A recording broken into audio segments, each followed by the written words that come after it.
Welcome back to the channel. Hope you're all keeping safe and well. So the full-time whistle has just gone. Manchester United 3, Tottenham Hotspur 2. A Kane penalty and an own goal from Harry Maguire wasn't enough for Tottenham as Ronaldo got a hat-trick. The 37-year-old is now the greatest goal scorer of all time. I've got three very special guests to talk about this evening's game. But before I introduce them, if you don't subscribe to the channel as yet, please do hit that subscribe button. And if you are listening to this on an audio platform, do hit that follow button. First up, let's introduce the guest, Anthony Costa from Blue. Anthony, how are you? Hi, Chris. Hi, everyone. So nice to be on the show. After a really nice couple of minutes of passive play from Spurs, I'm sure we're going to get onto that. The couple of bits where we passed a few bits and we had 35% possession in the first 3 minutes. I'm really looking forward to really knuckling down and getting the meat out of that football. But no, really good, Chris. It's just nice to be on. Obviously, Ricky knows me too well. Go on, Chris. Anthony, should we talk about the football or should we just talk about your Blue career? Listen, it's about as good as today's football, mate. I tell you. Do you know what I mean? So, yeah, I'm very, very disappointed. But what can you do? If I start being negative, then I'm going to start crying.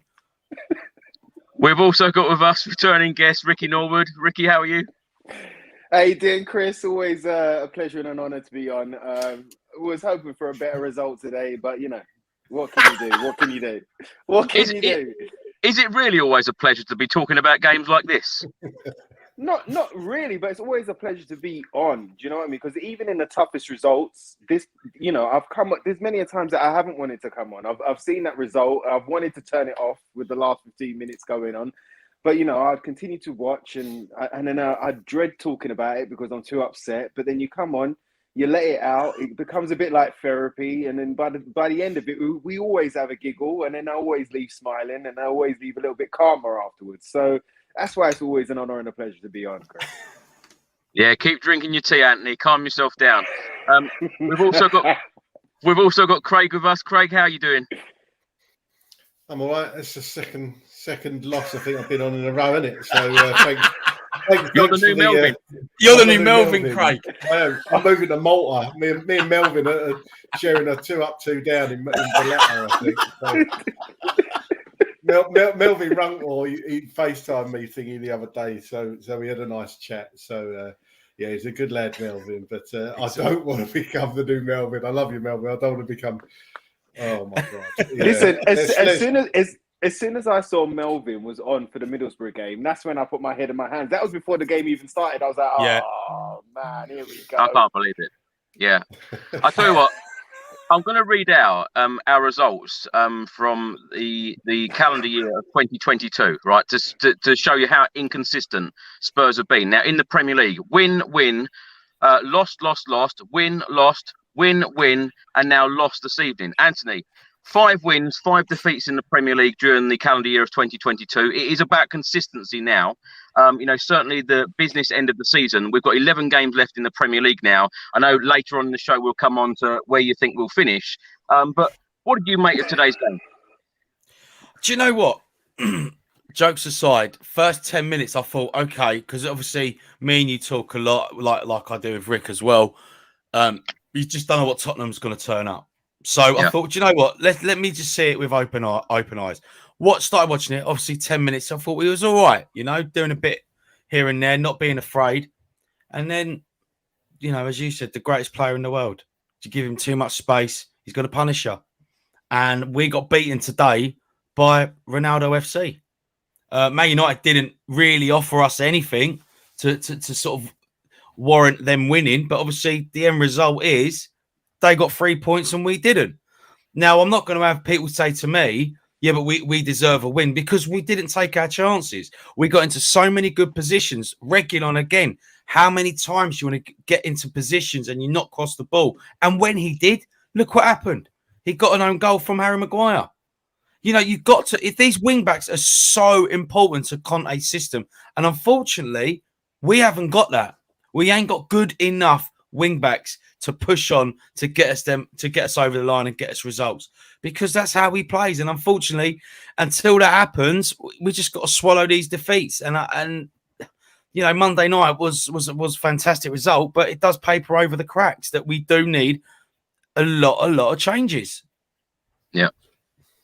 Ricky, what did you make of tonight's game? Oh, bro.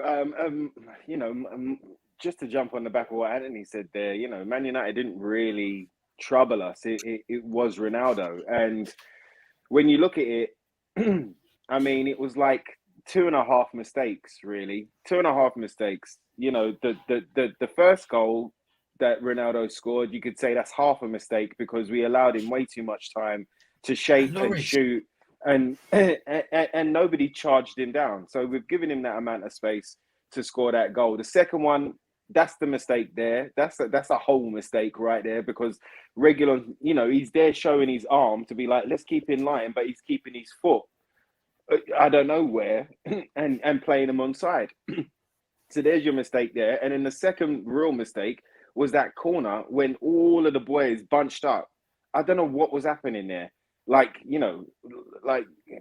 Do your defensive things that you've been working on each week rather than change it because suddenly this one's there and that one's, they all bunched up, and then when the cross came in, they all spread out and didn't know where nobody was, and then allowed all the space and time for Ronaldo to rise. And we know how good of a header of a ball he is, and at 2-2, the one thing that I really liked was Conte shouting on the side, going, now's the time to focus. Now's the time to focus. Like now that you're back in the game, do you know what I mean? Like, sort it out. But it just fell away. It just fell away. I would say that there was there was fight. I would say that we tried to implement our game onto them at points. We had some of the possession, some good play. We had good chances. I think the game changed when Kulusevski came off. I think he could have gone in for Doherty, and then we could have brought on Lucas as an extra attacker there. Do you know what I mean? Little things. But this is where it is right now. This is what Tottenham is. We're up and down. Like, all of us kind of could have probably predicted after Everton that coming up to Man United that Dr. Tottenham would turn up. Do you know what I mean? And Dr. Tottenham didn't turn up for just Man United. They just turned up for Ronaldo. They were like, oh, what? He hasn't scored in 2022? All right, cool. Let's give him 3. Do you know what I mean? Like, same old. But same old, mate. But these are the traits that are embedded in Tottenham. And little bit by little bit, we're trying to get them out. But we all know that we haven't got the squad for it. So, disappointing. Can't believe we didn't come away with that with at least a draw. But what can you do? We roll on. At least the next game is at West Ham, which means on the win-loss. That means we're going to be winning against West Ham. So, I mean, there's a positive there straight away. Well, we've got Brighton next, so then we've got Brighton. Oh, damn it! I forgot about Brighton. Neil Mopay on Wednesday. Mikel Antonio on Sunday. Watch. You mark my words. I'm telling you, boys. I'm telling you. We do it all the time against these teams. We give them so much respect. Not today against United after when the first goal went in. I've seen one of the comments exactly what I said. Why is Lloris trying to palm it off with his left hand? It's in his right. You get more space like that. You got more length on your right hand. He's done it so many times, and he gets away with it because a lot of people say he's saved us more than he's let goals in. And yes, he has. But enough's enough now. Your distribution's not good enough. Okay, you put us under pressure too much, and when it's 1-on-1, there's only one winner, and that's not Lloris. So we need to start looking for a new keeper as well now. I'm sorry, I've had to say it. Have to, because it's bugging me. Sorry there, Craig, mate. Craig, let's come to you. Your thoughts on the game? Because Ricky said there we haven't got the squad for it, but we did, in fairness, create a number of chances today, and Manchester United weren't at it. Ronaldo certainly was. No, and to be honest, I've seen us play worse. I mean, that's a positive. Yeah. I've seen us play worse. And I wasn't... I think because I've seen us play so shit this year, I wasn't that disappointed with the performance. Perhaps I should have been more disappointed than I was. But what we couldn't do is play killer balls in the final third or put the ball in the net from open play, ultimately. And that's what it came down to. It was... they deliberately dropped a bit deeper. So you've seen teams like Leeds and City almost playing to our hands. And United had obviously done their research and didn't want to give that space in behind.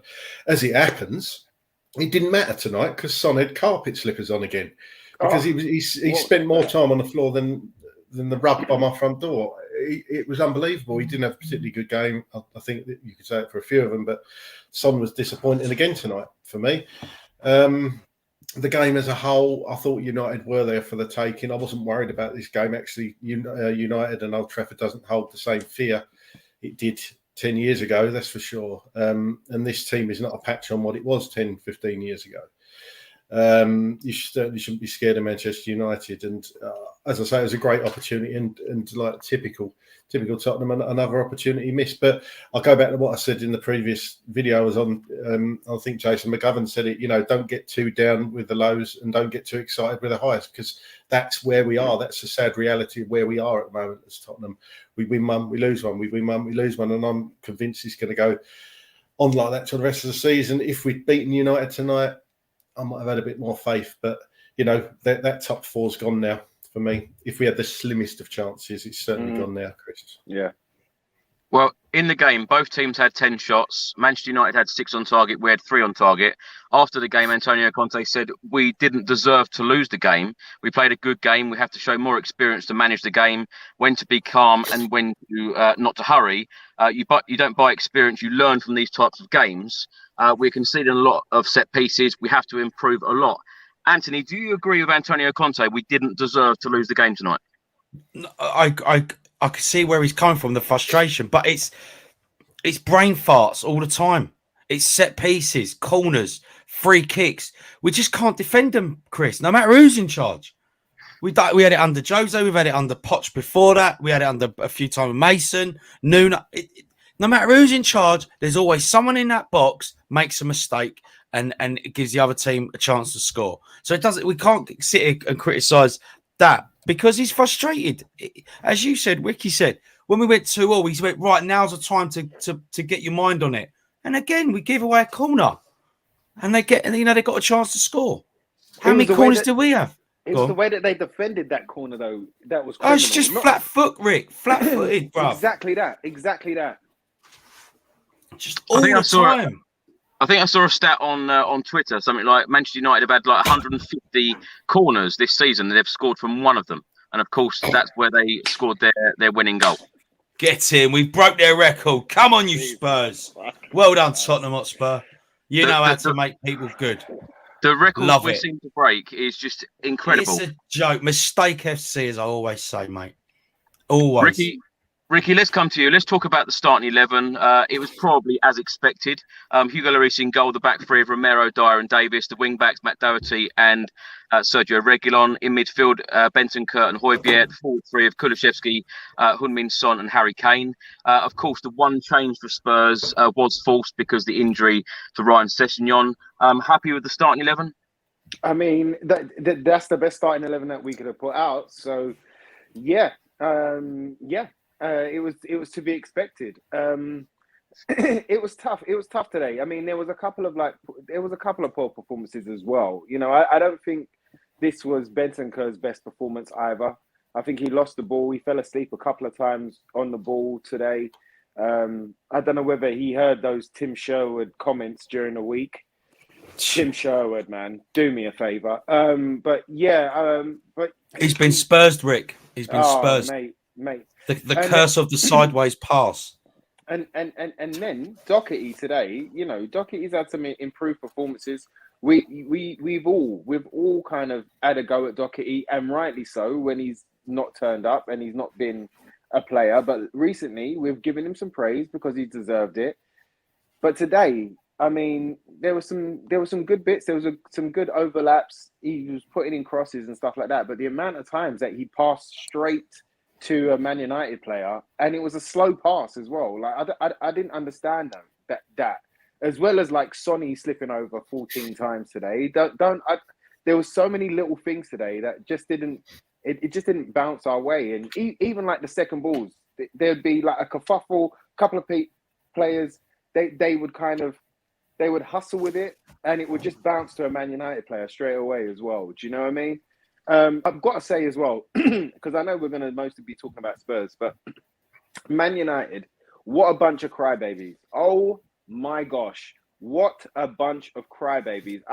For all the riches that they have, do you know what I mean? For all the world-class players that they have, for all the money that they spend, every single decision that didn't go their way, they were crying. They were on the floor, rubbing the ankles, rubbing the back of the head. Ronaldo, when he protested for that handball, which, I mean, it was ball to hand more than it was handball, but the way that they were crying about it, I was like, you lot are pathetic. Like, you lot are pathetic. I wanted to put them to bed for an attitude like that because they wasn't there to play the game. They was there to cry and bloody well, do you know what I mean? Try and nick something rather than play for it, do you know? So that done my head in. When Ragnick come out in the week and basically said, it's just Tottenham as well, I was like, you know what? You see Man United, oh my gosh. I just wanted to do them and rub it in their face. And it was just, that's again, that got me frustrated. That just got me angry today watching that game today. So yes, the starting lineup was the one, you know, it was all we had. But there were some poor performances in there, in and amongst it. Craig, let's come to you. I want to talk about Matt Doherty and Sergio Reguilon because, of course, as we know, the wing-backs are very, very important to an Antonio Conte side. Out of the 4 wing-backs that we have at the club right now, do you think that if Antonio Conte does stay at the club for next season, that any one of them will start?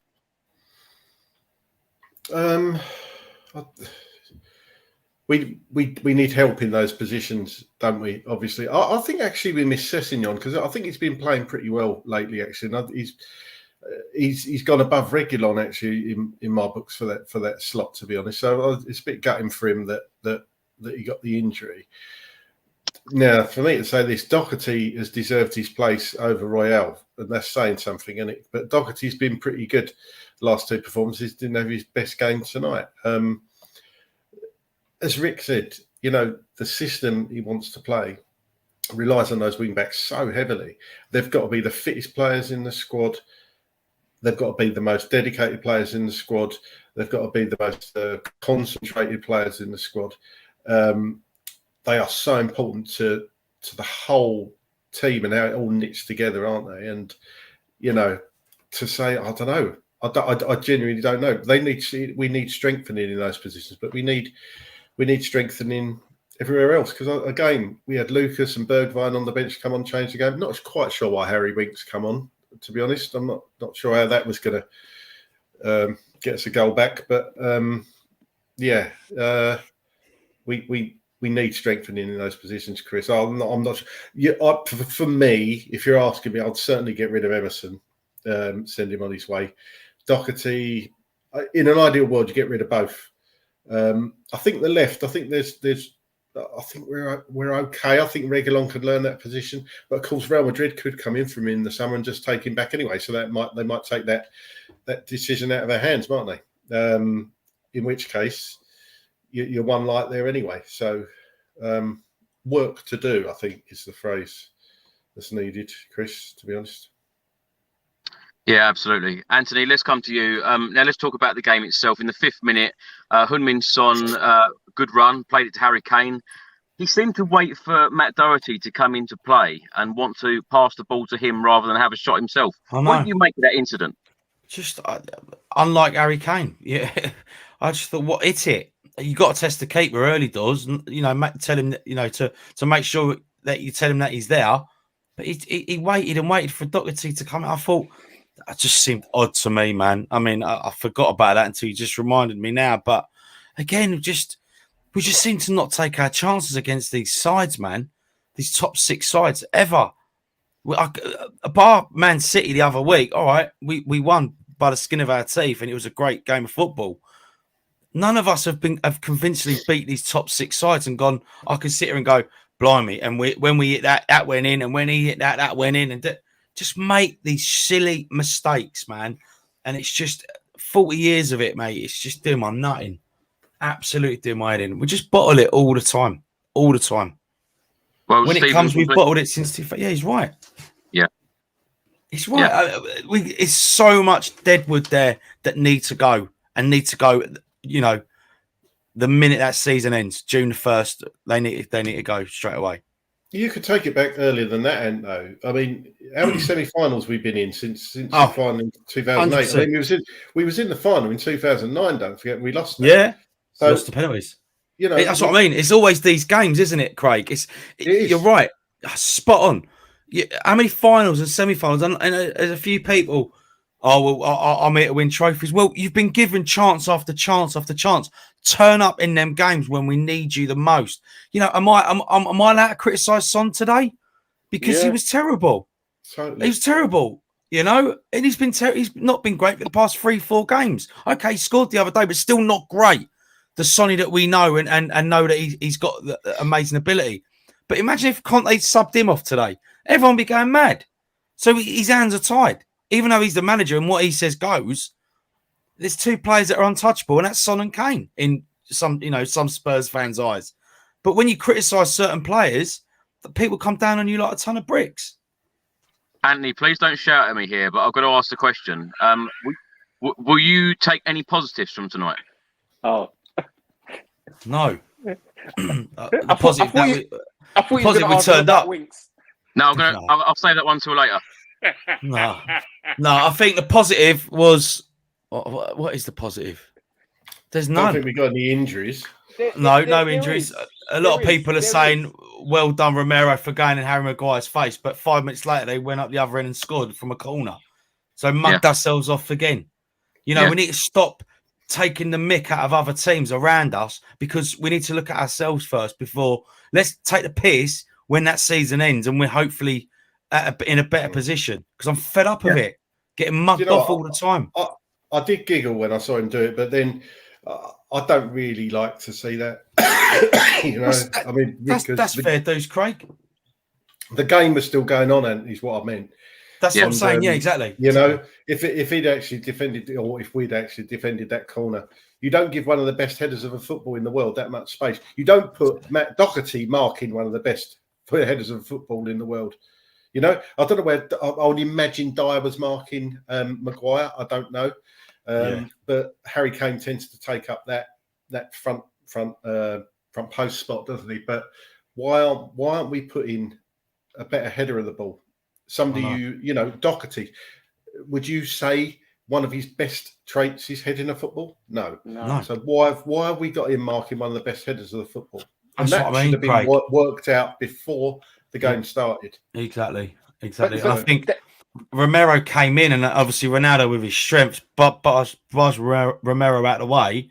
Obviously, Doherty's come in, and he's just done what he does best. This geezer. No, they all lost what the mission was. They all lost, you know, their markers. They all lost their heads at that one particular moment, because they all bunched up. As soon as they done that bunch, and then it came in and they spread out again, they lost it. They lost their runners. They lost who was marking who, you know. So I don't know whether it was Doherty that was on Ronaldo, you know, to mark him and to, you know, to try and go up against him. I think he was just the one that ended up running into that same space where Ronaldo was. But I agree. He already got the run on our defenders, and then he got the leap on our defenders. Yeah. So I think it was more to do with the way that they defended that corner. That's what's criminal. We're going to give away corners, boys. Like, we know we can't defend them. We know that the same free kicks. Do you know what I mean? Like and you were saying there, the same free kicks. But we could go back to Ward-Prowse and then Neves straight afterwards, which had those pockets of space on the corners of the box, and then just that's what I mean. It in, and people lost their heads. But we gift goals. 90% of this season, we've gifted goals. Ronaldo's first goal today is a worldie, right? Okay, if Lloris gets hand to it and miraculously saves it, wow. Let's talk about that goal, Anthony, because in the 9th minute, a ball come over, Matt Doherty missed it, Manchester United shot for Ronaldo, a call for a handball, hit Dyer's hand, and then in the 12th minute, what are you guys laughing at? It's just you. It's just Doherty missed it. Doherty missed it. Ronaldo's come over, the ball's flown over, and Doherty missed it. The amount of times I've said that this season, My God. Anthony, come on. In the 12th minute, Ronaldo put Manchester United 1-0 up. What a goal. Top corner. Unbelievable goal, wasn't it? But should someone have been closing down there? Should have been closing them down. If memory serves me right, because it happened so quick. Was it Dyer that played off him? That gave him too much space. You got to help me out, boys. Yeah. You can't give that type of player space because he will punish you. The guy can shoot from anywhere and hit the target. You know, you got one of the world's best, him and Messi, the world's best on that pitch, and you're standing off him, you're giving him 10, 15 yards. He's going to have a pop, and he's going to hit the target, and he scores. And just, it happened so quick, Chris. I was like, and I wasn't even deflated. I was like, wow, what a strike. And Lloris again was trying to save it with his left hand and not his right. I'm like, what? I don't understand that. You got any goal? Is there any goalkeepers on here that can help me out? Well, my son's a goalie. He's only 11. Well, he's 10 actually. But okay. I've asked him about this, and that is how they're trained. It's called a top hand save, and the theory is because it's higher. I think I'm right in saying this. If there is any goalkeepers in the chat, let us know. Because for me, he should have gone with his right. Yeah, I'm reversed on the screen, but he should have gone. But apparently, that is the motion they're taught to go with. So I'm not sure I follow it, but that motion is. I think he would have reached it with his right hand personally, but there you go. That's how they're taught, I believe. So, but if there's any goalkeeping coaches in the chat, please let us know and tell me. Please let us know because I'm baffled. But the shot took Lloris by surprise. I don't think he was expecting it, nor was anybody else. Do you know what I mean? I mean, another reason why they didn't shut him down. They thought, all right, and cool, he's going to pop it off to one of the wings right now instead of take that shot. But he took that shot, and then, you know, I think Lloris didn't expect it, and then he's reacted, but it wasn't good enough. Strange. Ricky, let's stay with you. In the 16th minute, Pogba had a shot, went wide. In the 17th minute, we had our first shot on target through Pierre-Emile Højbjerg, a shot from 25 yards, easy for the goalkeeper. And then in the 18th minute, Ben Davies put the ball in the net, a good move. Davies started it to Reguilon, to Heung-min Son. Then Davies followed in, but it was disallowed for offside. What did you make of Tottenham in the opening sort of 20 minutes or so, Ricky? Because, you know, as I just said, in the 17th minute, we had our first shot on target. You know, shouldn't we be, you know, going into this game on the front foot, attacking, having shots on target? Because, you know, as I said to Anthony earlier, in the 5th minute, Harry Kane had a great chance to hit it first time, but he wanted to play in Doherty. First and foremost, it was Man United's game plan to score first, to score early. Right, so that's what I saw from how they came out of the traps. What I really don't like about Tottenham when they start a game slow, I don't understand it. I don't understand why none of them, like you said there, why they're not on it, why they're not kind of charging, why aren't they attacking, why aren't we doing it? Do you know what I mean? But we do this standoff. Let's work our way into the game. It's always like the first 10 minutes, first 15 minutes before we're into the game. You know, when we played Brighton beginning of this year, that was the first time, I think, in a while where we started flying. Like, we started on a flyer. And we attacked them and we put the pressure on them. And I don't know what's happened since that point. I really don't. I don't know what's happened since that point. But the majority of the time, we always start slow. So it's always frustrating for me. I don't like seeing that. I like to see us impose our game and our will on them. Do you know what I mean? I like to see from the off that we're about it. We're going to show them what we're about. Do you know what I mean?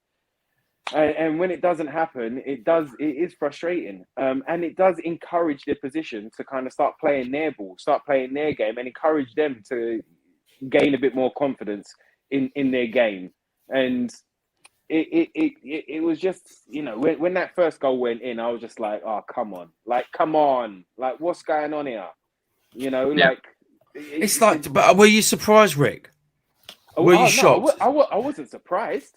Yeah. But you know, we keep talking about these lessons that we're learning. We keep talking about how hard they're working in training and stuff like that. Well, what happens? You know, what are they doing all week to when we get to game time? That when the first whistle was being blown for the start of the game, that everyone's like, all right, cool, let's hold it. Let's everyone back off. Let's contain ourselves. Let's work our way into the game. No, get the ball. Let's go. Do you know what I mean? Like, it's like Ziyech for Chelsea. Yeah, he stood off him. He punished us. Yeah, again. Yeah. These players turn up against Spurs. Oh man. And then they've got all this video analysis. So after every single defeat, and we've been on here speaking about defeats. Craig, you've had a couple. Do you know what I mean? You're not Melvin, but you've had a couple. But like, we're all talk about these defeats, and we've watched it once. We've watched it live, and we've watched it once, and then we come and speak about it. But they have the week, 3 to 4, 5 days of analyzing this video analysis.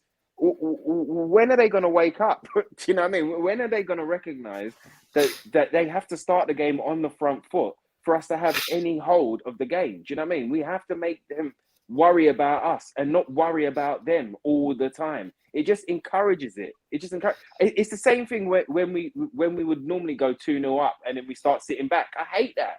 I'm like, keep the ball, keep pushing forward, keep them worried about us.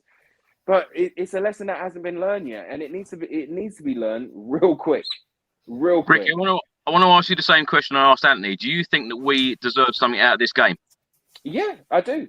And I'll tell you why. And when we're talking about positives as well, it's like when that first goal went in, it was the attitude. It was a response to that first goal going in. So the response, like suddenly they've woken up. Suddenly we had possession of the ball. Suddenly we was moving the ball and we was searching and hunting for that goal, that equalizer goal.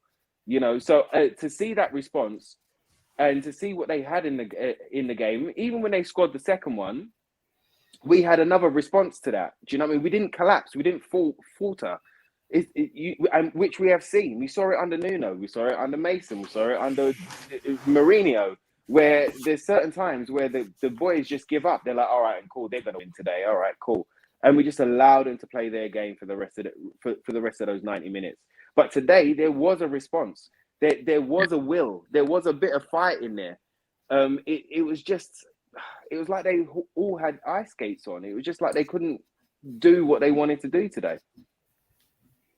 Craig, let's come to you. Yeah, sorry. I knew you'd be positive, Rick. I knew that.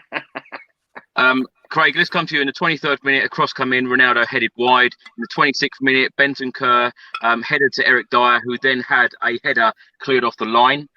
In the 33rd minute, Eric Dyer had a free kick, hit the wall, but that is where the penalty came from. Kulusevski crossed, handball. Harry Kane then scored the penalty. Talk us through that incident, Craig, and Harry Kane's penalty. Well, the actual penalty incident. Again, it was Kulusevski creating something, wasn't it? That kind of put the pressure on and led to the penalty. It was 100% a penalty. Don't know anybody that disagree with that. Well, probably a few deluded Man U fans, but it was just the pressure it gained from Kulusevski, and I think whoever it was, Rick or Ant, said it was right when he went off. I think we lost a little something.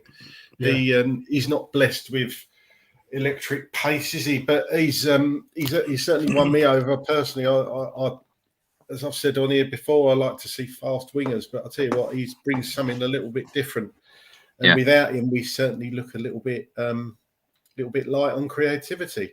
But it's that creativity angle again that's let us down a bit today, because it was that final pass, that killer pass when you need it most, just was lacking today. And by all accounts, Eriksen had another stormer for Brentford today. I know we bang on about it, but God. I actually said to Anthony off air, people laughed and criticised me for saying about bringing Christian Eriksen back, because we haven't replaced Christian Eriksen. So what better player to replace him with than himself? He's doing very well for Brentford. Would you have liked to have seen Spurs bring him back? Yeah, I would, Chris. I love him as much as you. And I still maintain the hope that, because Conte was very glowing about comments with him when he was asked in an interview about it about a month ago. I still hope, because he's got a 6-month contract, I hope we do go in for him in the summer. I like to think, the way it was weird to hear how he was talking about a player at another team, actually, because he was almost saying, we'll see what happens in the summer. So I wonder if they've already had discussions, and Brentford might know that he's just there to help them out, obviously, but get his confidence and fitness up, and with the eye to coming back to Tottenham in the summer and playing under Conte again. So it wouldn't surprise me at all. But I really do think we need somebody like actually not somebody like Christian Eriksen. We need Christian Eriksen back. It's games like this. So frustrating against Everton, because we won 5-0, was it? 5 or 6-0? I can't even remember. 5-0. Sorry. 5-0. The first 10, 15 minutes of that was pretty shit. That's what we all forget. But because we ran out such convincing winners, Everton had us. They were poor, though, Craig. Let's be honest. They were poor.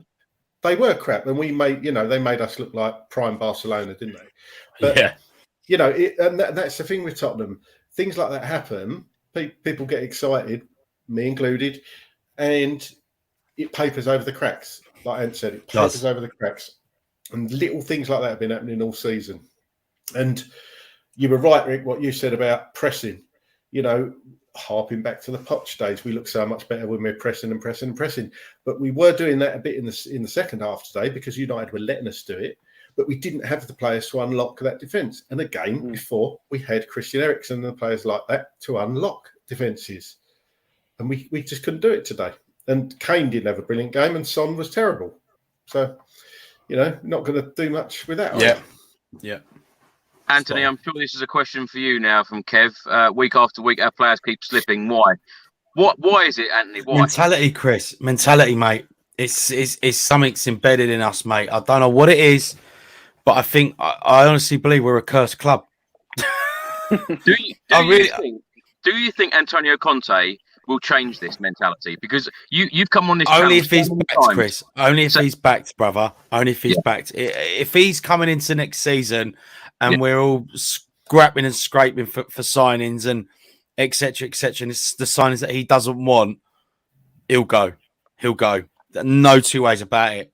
And I think he doesn't need us, really. He likes us. He likes the club. Obviously, you saw the press conference yesterday, and that's lovely to see. But I think we give managers too much headaches, mate. Just too much headaches. We break people. Jose, as much as people maybe dislike Jose, he got us. He tried to play his way. The West Ham game, when we were 3-0 up and flying, and the rest is 3-3. And the rest is history because he couldn't trust our defence and our midfield to do their jobs. Yeah. So that's why he got criticised, because he couldn't trust these players. And 90% of them players that are in Jose's squad are in this squad now. So it's the same players. It comes down to the same players. They are simply not good enough. Okay? And we need to stop. If certain players have 2 good games, you see goat emojis next to him and stuff like that. It's embarrassing now, yeah? Let's start having a bit of decorum about us, because I'm fed up of Spurs being a banter club. I'll be completely honest with you. Hand on heart. Yeah? Arsenal, we take the mick out of Arsenal and Arsenal this and Arsenal that. They're above us in the league, man. Yeah. They're not better than us. They're just grinding out results because for some reason they've got it there. And it pains me to say it. It hurts me, man. Yeah. And you've got Spurs who, again, I've mentioned players in the past. We're too good for them. James Ward-Prowse, we're too good for James Ward-Prowse. Really? Yeah, really? Who's better than James Ward-Prowse then at this present time? Set piece. When was the last time he scored a free kick? Christian Eriksen against Norwich 3 years ago. Yeah. Correct me if I'm wrong, viewers. Correct me if I'm wrong. I think Sonny scored one this year, didn't he? When? I think Sonny scored one. Against Watford. It was against Watford, but he didn't actually mean to score it. It's the only free kick he's ever actually scored for Spurs. Oh yeah. I was on the other side of the pitch. Yeah. Okay. All right. Yeah, it's the only reason I remember that, and it's because you was at that game, Rick, weren't you? Yeah. Oh, you mother. The chat. He was there. Jesus. Well done, Craig. Well done, it's funny how Ricky said that West Ham's our next game because he forgot about the Brighton away game. I don't think Ricky thinks we play away games. They're all at home. Yeah. Sorry, I'm seeing on the comments. I'm seeing on the comments more against Marine. Okay, put my hands up. But I'm talking about Premiership, and you've mentioned Sonny, which he didn't mean to score. Work that one out. Yeah. But what I'm trying to say is we haven't got players to come in and improve our first 11. Okay, Kulu's doing well, but he's going to get Spurs next couple of weeks. Bentancur, he's been Spurs, passing sideways, bless him, because he's scared to pass forward because there's no one in front of him. Yeah. So let's pass sideways, backwards, Lloris. Let's give it a winks, sideways, backwards, Lloris. It's just no matter what manager you're getting, it's going to be the same players. The mentality ain't there. Well, I think you've done pretty well there, Anthony, talking about that West Ham game, to go 3-3 and not mention Harry Winks. So well done on that. You've mentioned him, not me. Ricky, let's come to you. How frustrating that we were drawing 1-1. Harry Kane from the penalty spot in the 35th minute. Only 3 minutes later, ball goes over the top. Sancho crosses for Ronaldo. Of course, you can't give Ronaldo that sort of space. It's going to be a goal all day long. But how frustrating, just 3 minutes, having equalised from the penalty spot, that we then are 2-1 down. I mean, bro, I was tearing my hair out. And especially when it could have, should have been offside, but, Reguilon then plays them on. And it just didn't need to happen.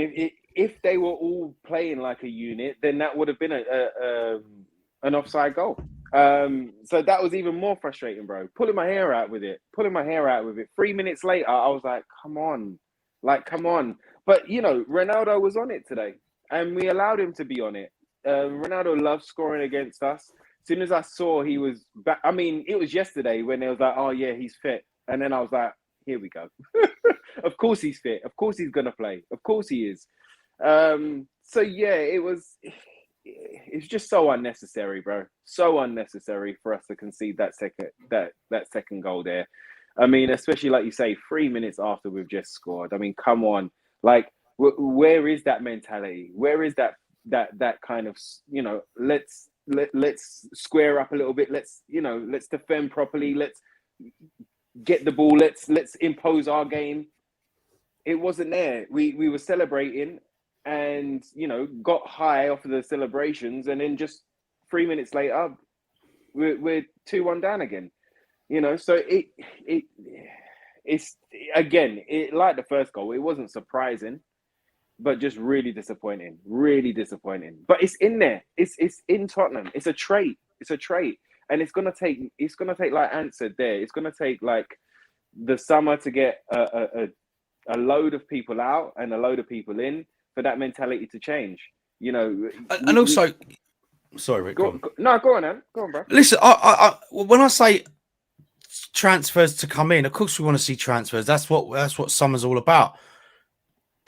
Get players that will improve the first 11. It's not worth spending 100 million on a striker from Spain and he comes over here and can't hit a barn door. Go and get proven players that know the Premier League, that know what it's like to play away on a Wednesday night against Burnley, against your West Broms, against your Fulhams, against your Watfords, Man United away, did it this one and that one. Go and get players that know the Premier League. If you bring a couple players like Kulusevski and Bentancur, for some reason they've slotted in. It's great. But we've had players in the past that we've signed, all this hype. Watch him on YouTube, and they come here and they can't settle. So don't have to spend 800 million if they want to. Great, brilliant. But go and spend wisely, lads. The recruitment has to be spent wisely. Yeah. I mean, and that's why those two have done so well for us. It not only was the level, our level so low that they've come in and straight away we're like, oh my gosh, these guys are great for us. But they came in with a mentality. They came in with some intelligence. They came in with the will to win, the want to win. They knew what Conte was about. They wanted to work with him. They knew what the work rate was going to be, and they were happy to kind of take up the mantle. So if there's more players like that, again, they don't have to be £100 million a piece. We just need players that are right for the position. You know what they say? They say, what is it? Square pegs in round holes. We need square pegs in square holes. Do you know what I mean? Like, get the players, instead of trying to convert a winger to a right wing back, go get the best right wing back that you can get that is going to kind of facilitate Conte's system. If Reguilon goes, and we need another left back, then we need another left back. Let's go and do that as well, because this is one of the most important areas of the pitch. We know we need another centre back. We know we need another midfielder, at least one midfielder. Do you know what I mean? Like, so as well as the attackers, I didn't even get onto them, but we need some players that come in that don't accept this mentality. They don't accept it. They don't accept the kind of, once we've gone 1-1, that all right, cool, we're gonna let them back in the game. We need those players that are like, yo, figure it out. Come here, let's slot in. You know, man mark him, be on him, watch the runner. Like, we need those players, do you know what I mean, to come in and do the damn thing. So fingers crossed it happens. Fingers crossed it happens. There was talk of Vidal from Inter Milan. Now, you know, normally I would say, you know what, he's old. He's going to come from Italy to the Premiership. Premiership is such a different game. Like the two boys have said, do you know what I mean, that have come in January. They're like, the Premiership is a different game. It's like it's not even football anymore.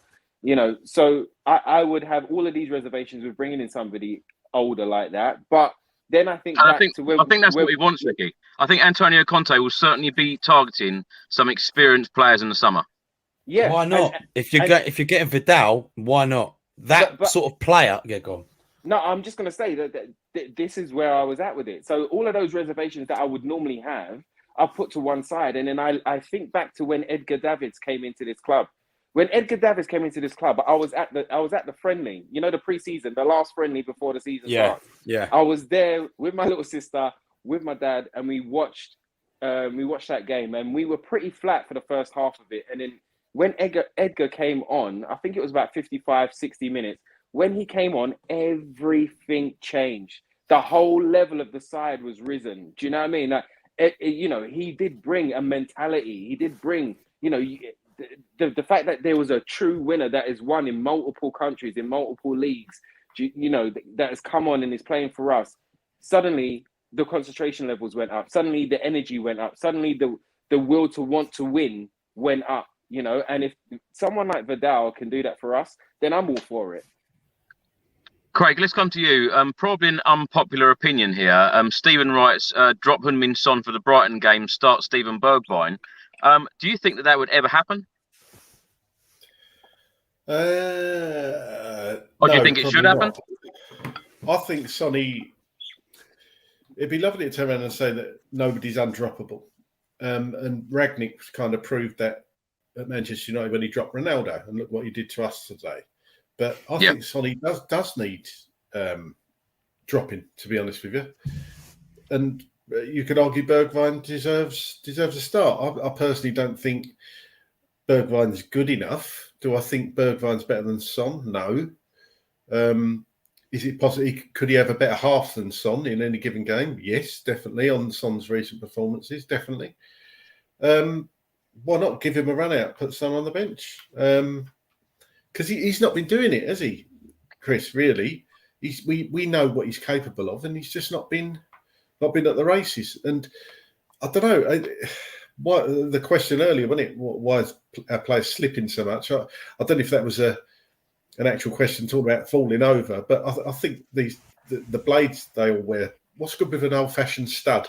You know, you never used to slip over in studs. So perhaps I don't know what he's wearing on his feet, but honestly, that drives me mental when I see Premiership players falling over, playing on carpets or pitches. You got the best boot technology in the world, and you can't stay on your feet. Fucking ridiculous. Yeah. And he was the only one as well, Craig. He was the only one that was slipping over. I didn't see any Man United slipping. I didn't see any of the rest of our players slipping over.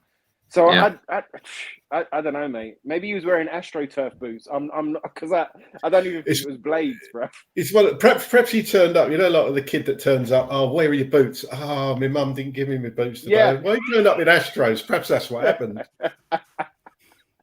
Anthony, let's come to you. Question on screen now. Getting the right players in is extremely important, but it needs to be done early and isn't something Spurs do. No. We'll end up getting the leftovers on the 31st of August. Now, spot on. How important is this summer transfer window for Spurs and Conte? It's the most important transfer window that I can remember, because we have a manager that demands top players to play his system. And I think if we don't go fast in the transfer window, we could slip behind, mate. And I think that will upset Conte and he might go. And then we ain't got a manager for the start of next season. That's my worry. That's my worry. Yeah, go on. For you, Anne, what is the definition of backing Conte? I know I've asked you this before, Craig and Ricky, but is he frozen? Go and do it. Oh, there you are. I saw a comment on screen. Oh, sorry. I'm saying if he wants Vidal, go and get Vidal. If he wants Ward-Prowse, go and get Ward-Prowse. If he wants Lamptey, go and get Lamptey. If he wants this one, go and get that one. You know, so there is players out there. Spurs have to cough up the money to support Conte. I saw a great comment just now. Cambiasso, Leicester, Moutinho still playing for Wolves. Yeah, okay, he's not playing every game. He probably is. I don't watch Wolves week in, week out. But when he played us, run the game. Run the game because of that experience. Don't need loads of pace. He's just got experience, knocking the ball, knows where to put it, talking, shouting at his players. That's what we need. We need someone with big bollocks. And you know, Ginola was 30 when he signed for Tottenham. People Was he? forget that. Yeah. And also when Klinsmann came back, he wore 33, didn't he? Because that was the age he was, and that was the second time he came back. So, and he was still mustard then. There is nothing wrong with signing. Saved us. 30. Exactly. So, you know, just don't think because they're over 29 that they can't do a job. This is exactly, Craig. Exactly. But I'm not being funny, and I don't want to sound patronising, people, but if you're late 30s, early 40s, late 40s, you've seen people come. You've seen them sort of players come into our team. Sheringham come back, because it's experience. You know, we haven't had that. Gus Poyet, you know, Edgar Davids, as you said, Rafael van der Vaart. Okay, he wasn't knocking on 30, but he still had that mentality. You know, if Luka Modric comes back, not saying that he will ever come back, but he's been there. He's won it. Gareth Bale, he came back last season. Look what he done. And it's all about intent, isn't it? Sorry, Chris. This might be a really silly question, but I do want you to spell it out for us. In your opinion, where on the pitch do Spurs need to improve? We need a second striker. We need 2 wing backs now. And we need an attacking midfielder. Someone like an Eriksen type player. But like Craig, I'll take Eriksen back all day long. So you've named 4 players. So would you be happy with 4 signings in the window? Yeah.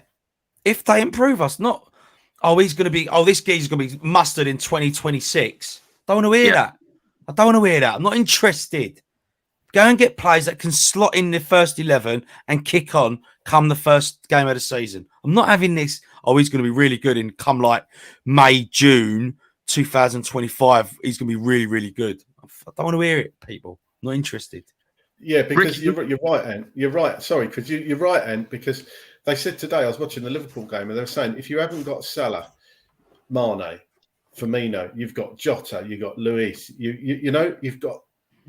They don't... What I'm trying to say is, who they bring on doesn't weaken the team, and that's what we haven't got. No, all right, and a left centre back. I missed. I also, someone said ignore our defence. I didn't mean to, but another left centre back and another goalkeeper because Galini ain't. Yeah, he's going, isn't he? And then a box to box midfielder we're now as 6 well. players. There's 7. Yeah. It just that's what I'm saying. It just depends. You know, we're all football. We all love Tottenham, but it depends. You know, I might like so-and-so and Ricky likes so-and-so. So it depends what sort of players you want. I want players that can kick on straight away, that's been there and done it. So a nice experienced player in the middle of the park and a second striker. The minute Kane went down today, I went, oh my word. Me too. Yeah. Well, exactly. That's a good point. Paddy's right there. Spot on, Paddy. Ricky, let's come to you. Now, of course, we're going to the second half. Manchester United gave the ball away. Harry Kane to Kulusevski to Heung-min Son. He just missed just wide. In the 65th minute, shot from Ronaldo, Hugo Lloris saved. And then it was 2-2. Maguire put the ball in his own net. Now, interestingly, Harry Kane and Heung-min Son are Tottenham's first and second top goal scorers. And the third top goal scorer for Spurs this season is own goals. 9 own goals for us this season. Incredible record for that. But for that goal, Romero to Son to Reguilon and then crossed and then Maguire put it on his own net. Ricky, talk us through that goal. Were you impressed? I mean, it was a good pattern of play. It was a good moment. Again, at that point, you know, we was 2-1 down and we was showing a bit of fight. You know, I've said it a 1,000 times on here. All right, if we lose we lose, and I'm never going to be happy with a loss. But if we go out and we kind of try, leave everything on the field, then I can just about accept it. And it felt, that's what I'm trying to say about today's game. It felt like they were kind of trying to fight. They were trying to go for it.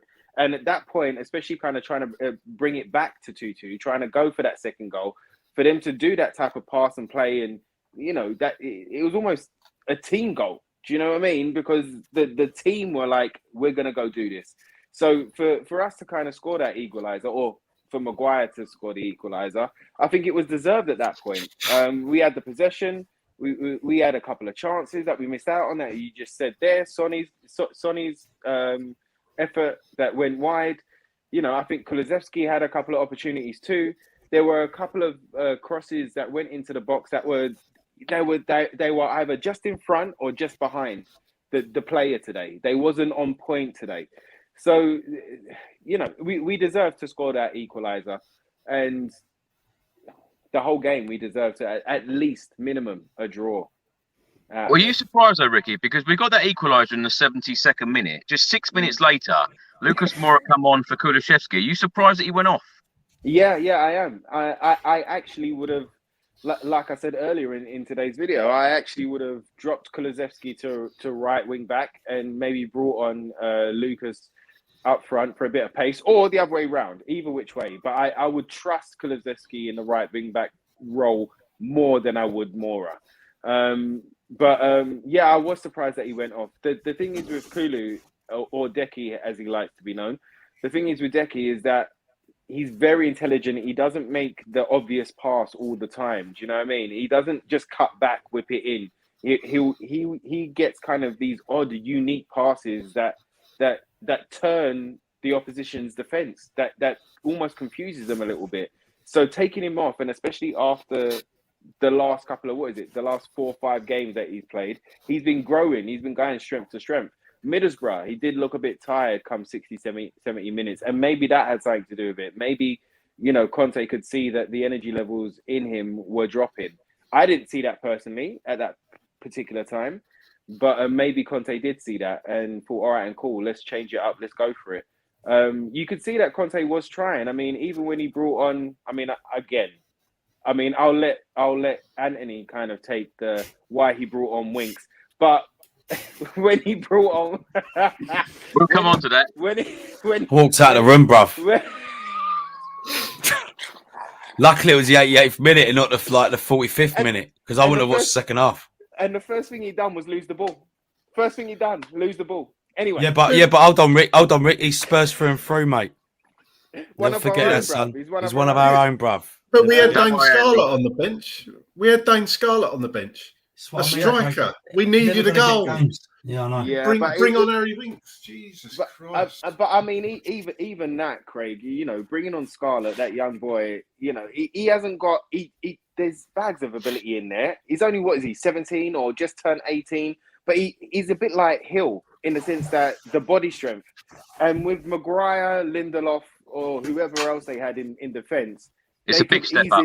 Yeah, they could easily bully him off the ball. Oh, yeah, I totally agree if you was giving him a half, but there was 5 minutes left.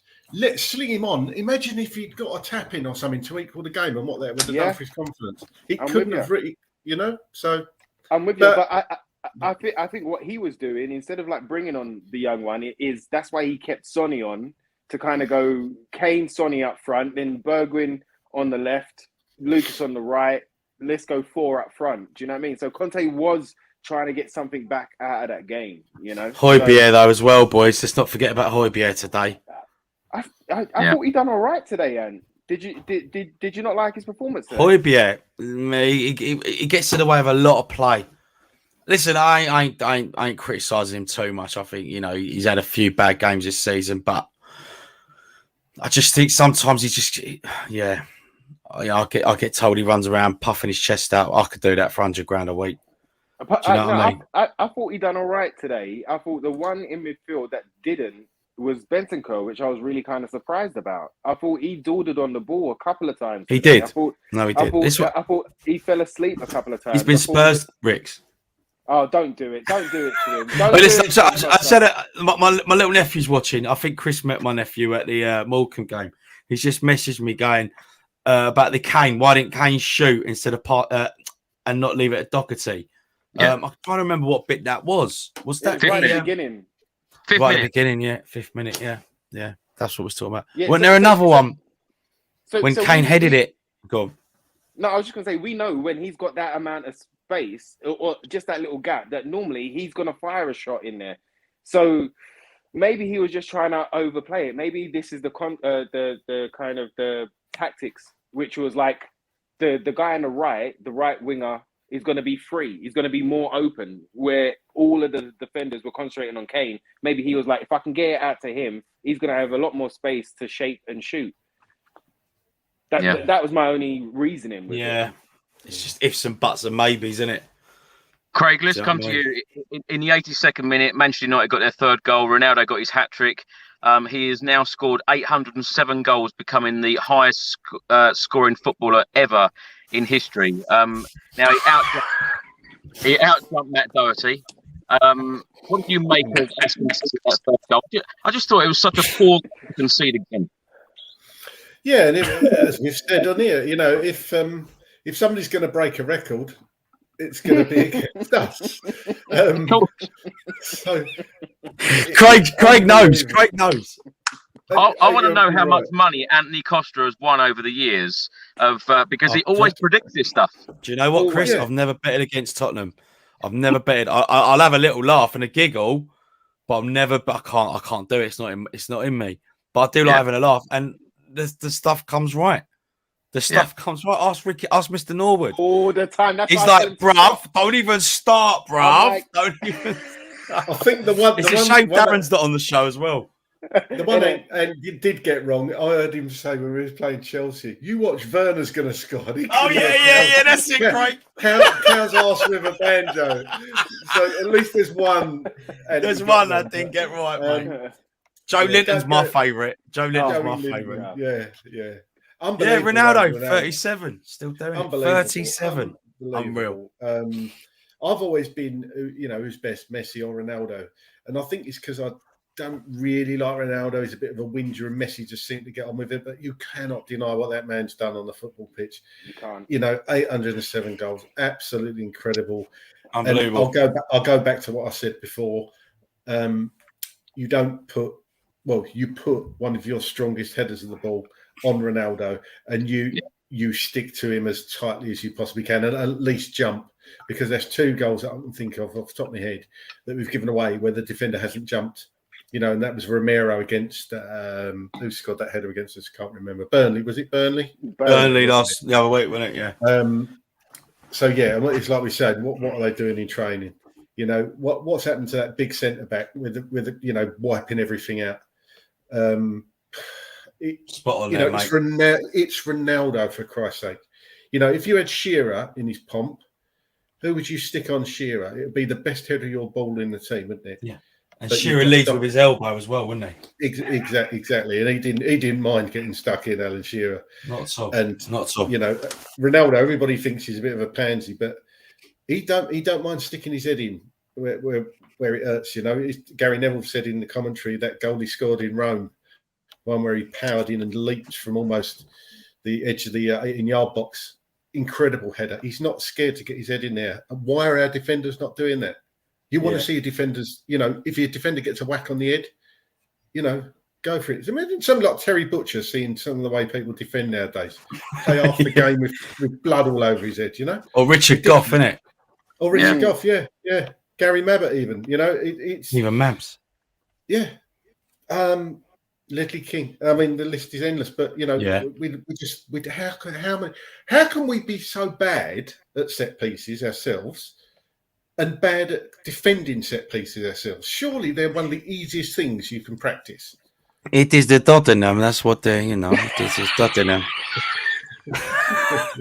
Chiellini even got bantered by Chiellini, and we only played him twice. Everyone says I look like him. Jesus. Oh yeah. All right, I can see that. Somebody sent me that video. Oh my god. It is a Tottenham. It is a Tottenham. We we did have quite a few messages, Anthony, saying that you look like Matt Doherty as well. I saw that. Oh yeah, I saw that. It's a shame I'm a better player than that, mate. Joking. Well, Anthony, talk us through the substitutions. 87 minutes gone. Stephen Why? Bergwijn and Harry Winks come on. For what? Ben Davies and Bentancur come off. What did you make of Chris, the sub? but what? He didn't change the game. So what am I going to sit here and go? What do you want me to say? Well, no, because that's the reason I'm asking you a question. Because right at the end of the game, we're trying to chase a goal. We're trying to chase the game and get a result at Old Trafford. And we're bringing on Stephen Bergwijn and Harry Winks. Talk us through what Antonio Conte was thinking. I think he just thought, I've got nothing else to lose now. There's no one else on that bench that can change a game. As Paddy said in the comments, there's no one else. What can I do? My hands are tied. I've got no one else. So put Bergwijn on because he did it against Leicester that we're going to keep going on about for the next 15 years because that's what we do. And Harry Winks because he's one of our own. Yeah. I don't know. I mentioned Conte going, putting the sign comes up with a number 8 on, and Conte going, banter. This is for Anthony Costa. Why'd you put Winks on? He's a banter. He's banter. Anthony, did any Spurs player impress you today? In a nutshell, not really. I think Kulusevski to an extent, it's even now he took time to get into the game. So there's no one that really stood out for me. No real great shots on target. You know, Harry Kane with his penalty, brilliant. He's broke another record now. I think he's above Lampard, isn't he? But it still doesn't get you trophies, you know. So I think it's one of them games where you just have to put to bed and on to Brighton on Wednesday. I can't believe you're the person to mention that word first on this show What, tonight. Neil Mopay? What Neil Mopay? Oh, you need to. I swear. You know. Ricky, let's come to you. Danny Welbeck. Danny Welbeck. Ricky, up next is our away game against Brighton on Wednesday. Right? Away? Do we play away? Away. We're playing away on Wednesday at Brighton. Now, they lost today against Liverpool 2-0. Their previous 4 games, they've lost all of them. So they've lost their 5 consecutive Premier League games. Doctor Tottenham. Ricky, how do you see this game going?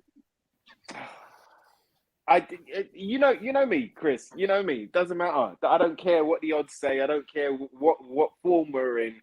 I always back us to win. Always back us to win. And it's a game that we should be able to win. Brighton are a good footballing side. They like to pass the ball. Their style of play might fall into the way that we've been playing recently. Do you know what I mean? So we could have a good game against them. And going by the win-loss, now that I've been reminded that we're playing Brighton this Wednesday? It's probably going to be a win. So let's see what the reaction is. So beat Brighton but lose to West Ham. Shush! I didn't say that. Oh, I didn't say that. Sorry, I'm just. I didn't say. We're not. Okay, good. We're not friends. Don't give me a heart attack right now, bro. I can't deal with bloody well even the thought of losing to West Ham right now. Oh no, mate. Don't. If you don't laugh, you cry. Bloody. Go on, Christian. Go on. Are you asking Craig or me? No, Ricky. I'm staying with Ricky for a minute. Rick, what have you made of Brighton over these last few months? You know, because they have lost 5 consecutive Premier League games. You know, it wasn't long ago where Brighton were just right behind us in the Premier League. Yeah. I mean, but that's the side right now. They're an up and down type of side. You know, they've got some good players there. They do play some good football at times, but they haven't got the best. They haven't got the best of the bunch. So it's going to happen. They're going to have periods like that. But they'll lose 5 and then come to play Tottenham. You know what I mean? And Dr. Tottenham turns back up again. So it's really tough, man. It's really tough to say anything about them. It's all about us right now and how we turn up, how we approach the game, what our attitude, what our response is. It's all about us. It's all about how we build on the blocks that have been put into place. Do you know what I mean? We have seen an identity since Conte's come in. We have seen patterns of play when Conte's come in. We have seen more shots and more crosses. You know, we have seen more goals that have come in from Tottenham since Conte's come in. So it's a learning period. It's very similar. Let me take you back. It's very similar to Poch's first year. You know, Poch's first year when he came in with the double sessions and the new tactics, the new formation, the new way of playing. It took him a year to work out who was ready for that challenge and who really wasn't. There was a lot of players at that point that were just there and collecting their wage. Adebayor, Soldado. Do you know what I mean? Like, who else was there? I think Sandro was there at the beginning, but it's going to be different this time, Rick. They're very different managers. Conte is not going to want to be trying to build something. He wants it all now, doesn't he? Of course he does. But he's realising these 4 months that he's been there, he's realised, and we've seen it from his press conferences and we've seen it from his reactions, that this is a totally different job than the ones that he's had before. He's seeing that, all right, cool. This is why the summer is so important, because it shows intent. And this is why his words are even more kind of important. What he said the other day, which was, it's not about talk, it's about like the truth of your action. Something like that. Basically, he's saying, you know, Daniel Levy, you can tell me whatever you want to tell me, but you need to back your chat. You need to, instead of the talk, you need to show me action. You know, and if we get that, that's why when Ant said it's one of the most pivotal, most important transfer windows of Tottenham's, you know, reign, it really is, because where we go from here, you know, what happens if and when he does go?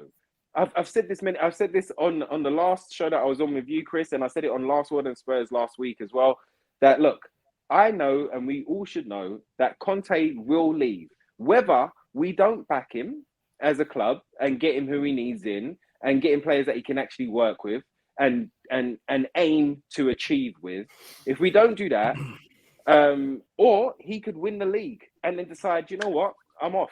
You know, look at that. Look at what he done at Chelsea. He was only there 2 seasons. He was there 2 seasons at Chelsea, and he had, you know, he had Abramovich's money. He had all the backing that he could have, and what happened? He ends up suing Chelsea. You know, so he will leave. But so all of us worried about whether he's going to leave or not, it's wasted energy. We're wasting time and energy. Let the press that love a negative headline for Tottenham, let them deal with that. Let them talk about that. Right now, all we need to do is back the team in the sense of cheer them on when they're winning and cheer them on and pick them up when they're dipping. If we can do that, then at least he sees that this is a club worth something, you know. And that's when you see comments like he wants to repay the fans for all of the love that he's getting. He's been here 4 months. He's confused by it. He's like, I've been here 4 months. I ain't done nothing. We're not in the top 4. We're not in the final of a cup. We're not even in the semi-final of a bloody World Cup. But yet these fans are singing my name. They're chanting my name. They're showing me love. So there's part of me that feels that he wants to repay us. And and he's always said that he leaves whatever side that he's been with, he leaves them better. He hasn't been able to make us better yet. So we need this summer to be, this summer's pivotal. We need this summer to be the one. You know, he needs the tools. Like you said, you was moonlighting on Sky Sports. I'm surprised we're doing the thing tonight, Chris, because I thought you'd probably be, you know, doing your punditry on Sky Sports tonight. But, and well done for that, by the way. But yeah, he always leaves his side better. So that's why it's really important that we really do, instead of all the chat, we go to work. We start acting this summer. Yeah. Craig, let's come to you. Same question on the Brighton game on Wednesday, because not only have they lost all 5 of their last 5 Premier League games, they've only scored 1 goal, and that was against Newcastle. They lost to Liverpool 2-0. They lost to Newcastle 2-1. Lost to Villa 2-0. Lost to Burnley 3-0 and lost to Man United 2-0. They're sitting 13th in the Premier League table. They've played 28. They've won 7. They've drawn 12. They've lost 9. They've got 33 points. How do you see this one going on Wednesday?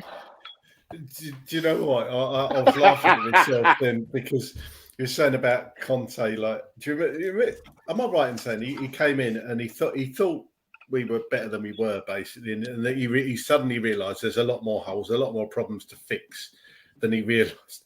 And I see this meme all the time, and it's this one of David Brent. I don't know if you can see it. Where he goes, "Oh, for fuck's sake!" And I imagine him. He sees Doherty or Winks do something in training, and he looks like David Brent, and it makes me laugh all the time. But that is where we are, isn't it?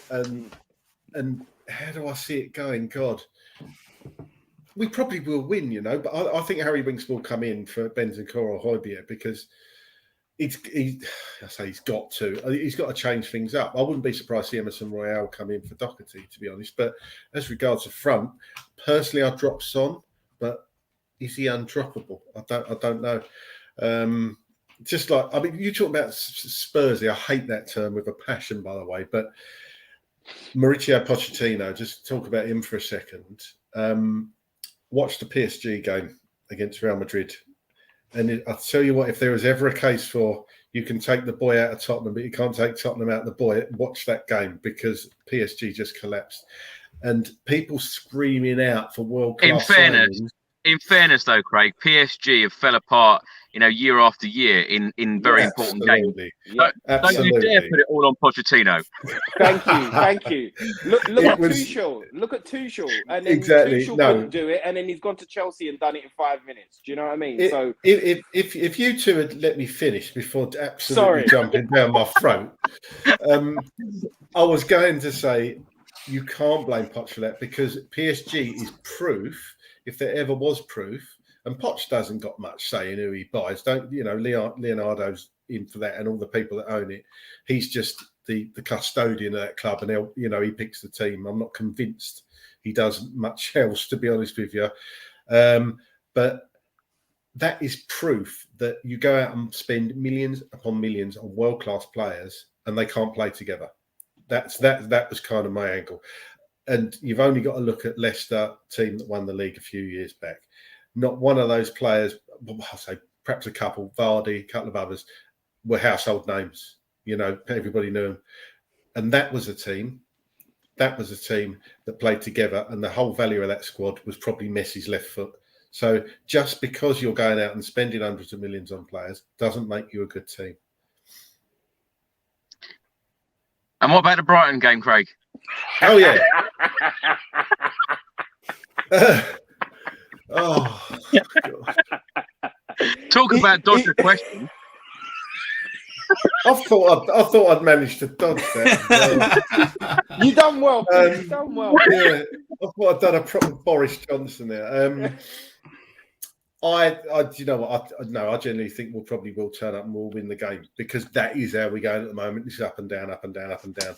Had you asked me if we're going to go win, loss, I'd take the loss at Brighton as long as we beat West Ham out to purely because of where I live and where my mates support. But obviously, I want to win them both. But, come on, it's Brighton. With all greatest respect to Brighton, if we can't beat Brighton, then we shouldn't even be talking about Europa, any European positions. But I'm telling you now, Chris, we're going to end up in that bloody Conference League again.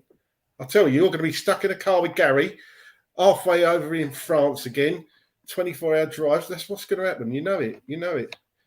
Well, we'll come on and talk about league positions in a second. Anthony, just want to give you your opportunity of talking about the Brighton game. Are you confident for this game on Wednesday?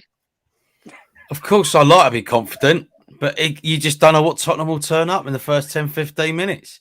I think we're going to start very passive, sideways, backwards. We'll probably concede like we did today. And then we'll try and come out of the blocks and hopefully beat Nick a 2-1 win. But they will score first. It's another very big week for Spurs, though, because not only do we play Brighton away on Wednesday, of course, we've got the West Ham home game on Sunday. They play tomorrow at home against Leicester, and then they play against Sevilla on Thursday in the Europa League. Now, their last 6 Premier League games, they've won 2, they've drawn 2, and they've lost 2. But, of course, West Ham, they are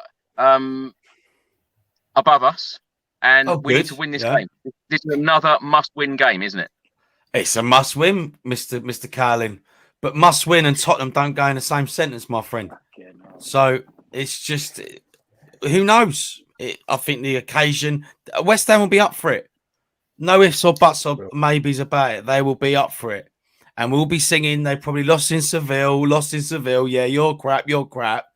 And then we'll probably lose. It's going to be one of them games. And then we look mugged off again. You know? So, listen, of course, I don't want Tottenham to lose. Bloody hell. But we got to win these next 2 games now. But it just depends what Tottenham turns up. The quicker the season ends, the better.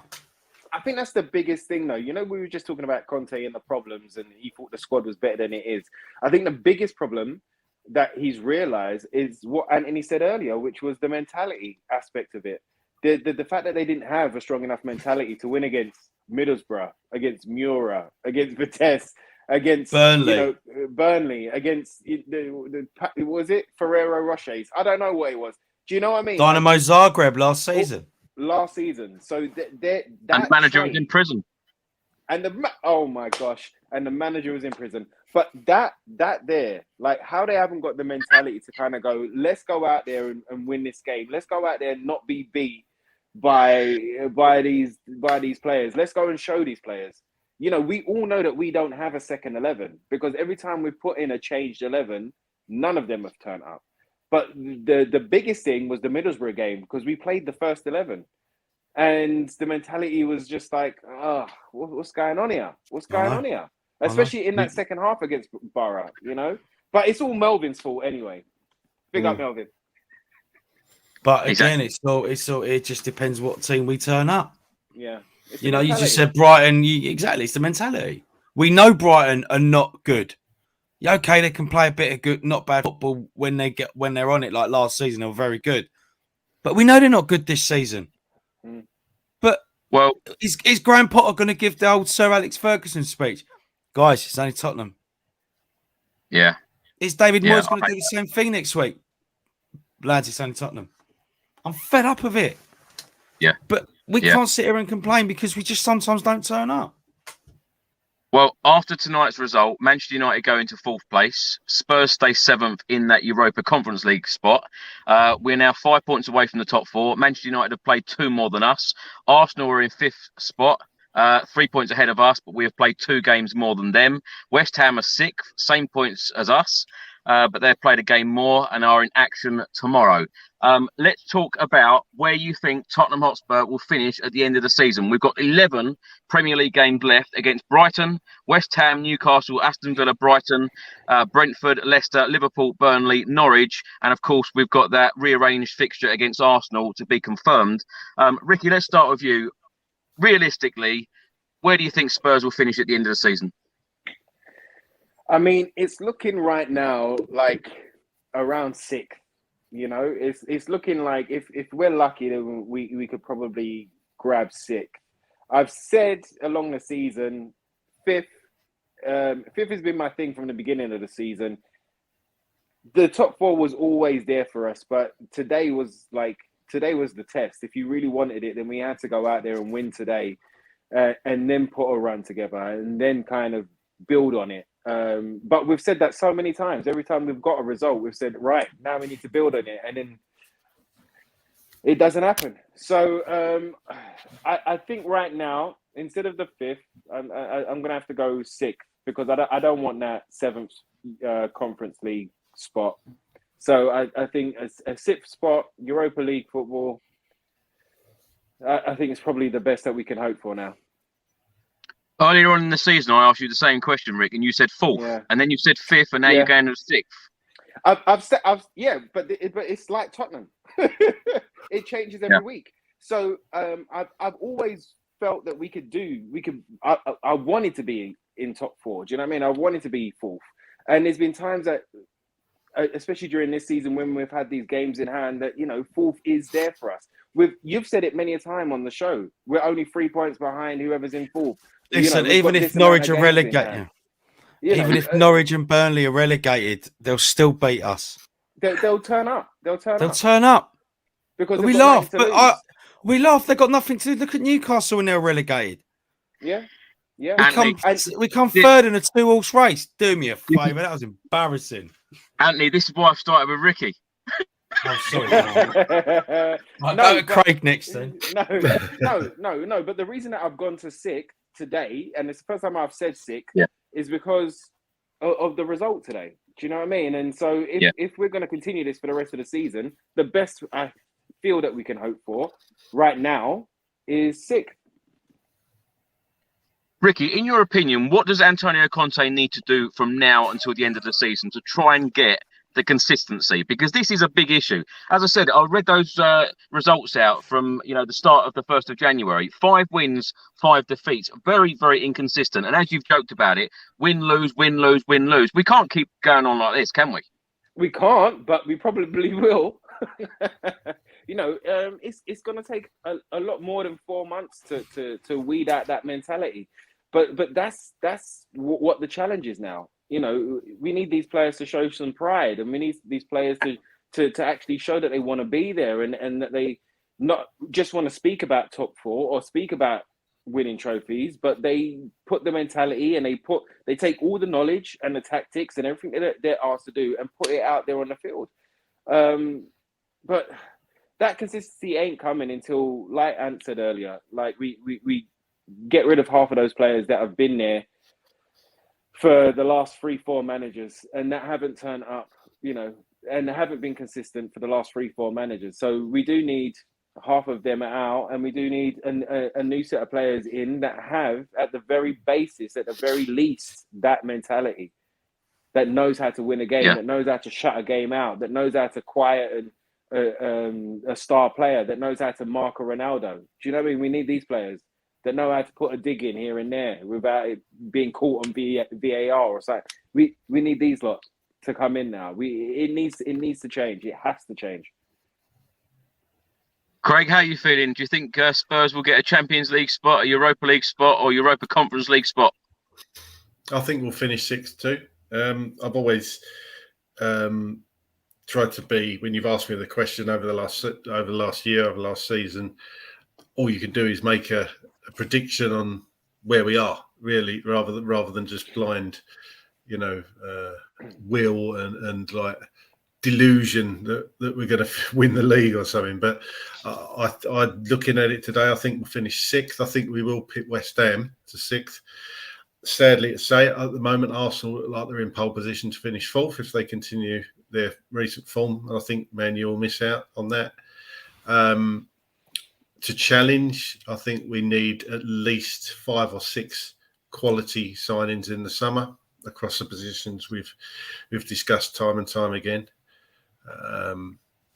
I just think if Daniel Levy can't see that, I think he can see that. He must surely see that now. He must see that we've got to give Conte the tools to work with, because it's clear as day. People have said that we're not that far away. When we really turn it on, like against City, you could quite easily look at that squad and think, yeah, do you know what? There's some in there. There is some in there. It's not that bad, but we could do with 4 or 5 players. Essentially that's half your starting 11. So there is a core there, but you're right. We need 5 or 6 new faces to come in, freshen it up. That's the only thing that's going to give us a chance. And I personally think Conte will be there next season, or certainly at the start of the season. I think he will. I can't wait for this season to be done with now, if I'm honest, to try and finish on a high. But with games like that today, what annoys me, it's not just the Burnleys and the Wolves sort of matches. It's our games and our record against teams in the so-called Big Six. City aside, who for some reason, Christ knows how, but we've kind of fast becoming their bogey team. Yeah. Whenever we play Liverpool, United, Arsenal, Chelsea, you never go into those games with that much confidence, and it's proved it again today. And to do anything, you've got to get something out of those teams. And we're still not doing it, and year after year after year. So, yeah, 6th is where I think we'll finish at the moment. Ask me again next week when we've beaten Brighton before the West Ham game, because obviously that will change again. But I'll say 6th. And let's come to you. So Craig and Ricky have both gone 6th. What are you thinking? Yeah, I'm with the boys. I'm saying 6th. Yeah, at a push. Yeah. Forget the Liverpool game. That ain't happening. Like, might as well just not even watch it. I won't waste time going, Chris. We're going to lose that. But it's the games. We are though, innit, lads? Let's have it right. As Craig rightly said, we can all beat. Everyone said that about the Man City game, man. What do you mean? Everyone said to me, "What? Don't be travelling up to Manchester City. We're going to lose that game anyway. Don't be bothering going to that." But for some reason, as Craig said, we've become their bogey team, which I don't mind at all. For some reason, we do turn up against them, but it's the Man United, the Liverpools. When was the last time we won at Liverpool? I think it was under Redknapp, wasn't it? So you're going back. Sheringham and Klinsmann, wasn't it? Was that the last time we won there? I don't know. It might be the Redknapp era. I think Lennon Lennon got the winner. But before that, you're right. It was Sheringham and Klinsmann in the FA Cup, 95. So it's just a joke. It's embarrassing anyway. But coming on to your question, Chris, I think we're going to finish 6th. Conte will be there at the start of the season, like what Craig said. And fingers crossed, he'll be there because he's been backed and he's got the players that he wants. Do you think it matters? Do you think it matters, Anthony, where we finish in the Premier League table at the end of the season, whether Conte stays or not? Because he's come out publicly and said that he's committed to the club for another year. He's contracted until at the club until the end of the 22-23 season. I think he will be there. I really do. But I think it is a transition. If he goes, he goes. What am I going to do? Cry about it? I'm still going to be a Spurs fan like you boys. So what am I going to do? If he's there, great. If he's not, then who else do we get? Who else is out there? You know what though? He uses the media and his contract situation as a bargaining chip. He's playing poker with the board, and every time that something happens, there's an opportunity. He lets them know, look, we've got this arrangement that there's the 18 months with the plus 12 months. But if you don't come through, if you don't follow through with all your talk and show me action instead of talk, then we know we've got this situation, and I'm happy to go. Do you know what I mean? But I don't think he's going to. I think, like the boys, he's going to be there next season. But I think he just keeps reminding Levy, do not chat rubbish with me. Do you know what I mean? Don't do it. Yeah. For all the talk, show me your action. Yeah, and that's why I think get the players in early, Rick, so he gets a pre-season, not exactly last-minute deadline day, and then he hasn't had a pre-season. Exactly, because what's the point? What's the point? Yeah, I want to see at least 3 or 4 in by the end of June. That would easy. I'm with you. And then couple of last-minute ones, absolutely. It'd be lovely to get a Dybala or something in like on the transfer deadline day, something like that. Something like we used to do. In Redknapp was there with his arm out the car. But yeah, we've got to get players in early. I'll be surprised if it's June. Perhaps July, Craig. I'll be surprised if it's in June. Yeah, but when's the pre-season to us? July, though, isn't it? To get a proper July, pre-season. It's mid-July, isn't it? Yeah. You've got to have them in, haven't you? Score predictions for the Brighton game. Anthony, what are you going with? Do you want the truth or do you want me to lie? I want both. Okay. 2-1 Spurs. That's the truth. Lie 2-all. Okay. Wow. Ricky, you're not lying to me, are you? I would never lie to you, Chris. Would never lie to you, bruv. Come on now. And we're going to win 3-1. We're going to win 3-1. That's what we're going to do. Who's scoring, Rick? Who's scoring? McAllister, he hasn't scored all season, has he? You need to stop. Stop. Focusing on the one Brighton goal. Innit? Oh, mate. I don't know. You need to stop. 3-1. 3-1. Good. I like that. Nice and confident. Craig, what are you going with? I'm going 2-1 Tottenham. Mopay to score first and then Kane double. Well done, Craig. He's gone to the school of Anthony Costa, Craig, guys. Come to my side. Come to my side. You want me to? I just can't see us keeping a clean sheet. No. Or someone said Lewis Dunk. Lewis Dunk ain't a bad shot either. No. If anyone's going to score, it's going to be Lamptey. Just to rub it in that it's the guy that we've spoken about so often. The right wing back. We want him. It's probably going to the one because I said 3-1. I'm going to say Lamptey's the one that's going to score that Brighton goal. Or it might be Lamptey coming in from the right-hand side. So he's skinned Doherty, and then Doherty's gone off, and then Emerson's come on, and he's skinned them both. And top corner curler. Well, I'm going to go for a clean sheet. I'm going to go for a 2-0 Spurs win. Now, last question. You're mental, mate. It's not Tottenham related. What do you say? I said you're mental. Come on, Ant. You got to go in confident in this game. You got to. They've only scored one goal in their last 5.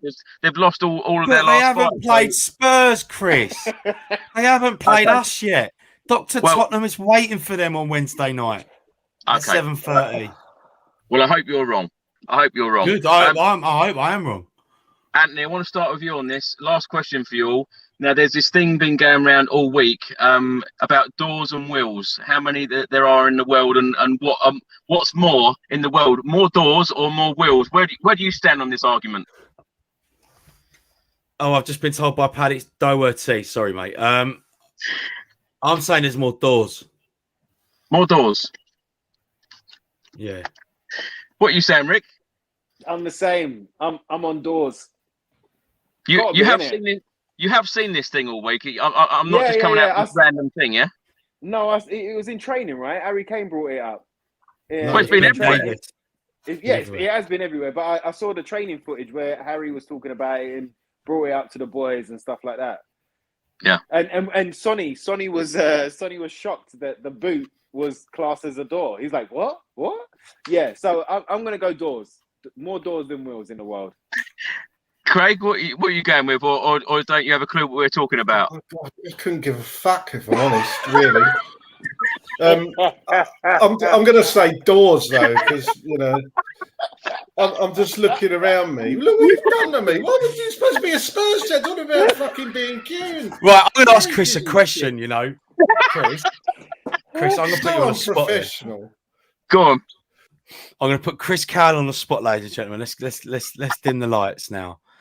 Okay, Chris, your son has met a girl. They're going to get married.